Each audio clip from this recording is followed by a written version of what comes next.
not much of a sports fan, but this week I've been very much intrigued by what's going on in the sports arena. Specifically, sports as a means to resist. Because The Uprising, my musical documentary, is about resistance, and there are many ways to resist, and there are many arenas that we can use to resist. And this week I was very much inspired by Mesut Özil from the German soccer team, who decided to withdraw from the national team because of racism and the way that he was treated after taking a picture with the president of Turkey. And there was one quote that really struck a chord. So he said, "I am German when we win, I'm an immigrant when we lose." Mesut Özil is not the first professional athlete to resist racism and use his platform to make a point, to make a statement. We can go back to 1968 during the Summer Olympics in Mexico, when Tommy Smith and John Carlos won the gold and bronze medal.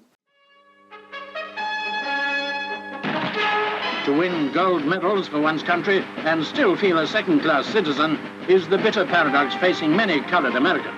Because we were black athletes, what we were supposed to do is run real fast and go home, smile, get pats on the back, and still be relegated to second-class living.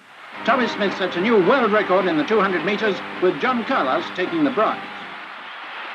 And I'm supposed to stand up there and look at a flag, put my hand over my heart, saying how proud I am because this flag has represented me?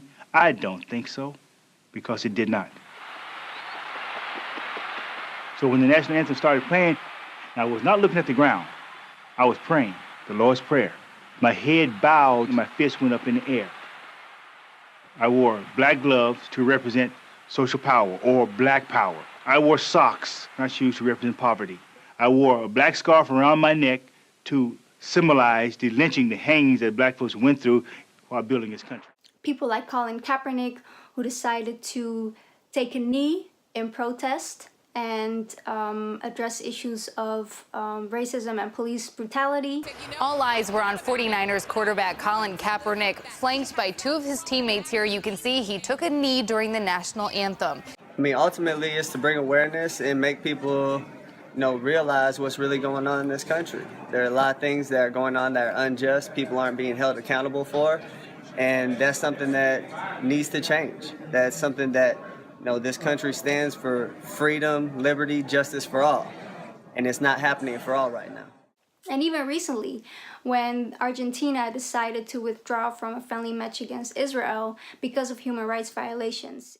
And what's interesting about all these acts of resistance by people from different parts of the world is that they all resist the same system. It's about second-class citizenship, it's about inequality, it's about institutional racism, it's about human rights violations. Now, maybe there are more stories or examples of resistance in the sports arena that I'm not aware of. Like I said, I'm not really a sports fan, but I do find all these stories very inspiring. So if you have more examples or stories of athletes who have resisted racism or have used their platform to address issues of racism or inequality, please share. Thanks again for watching, and I will see you next week.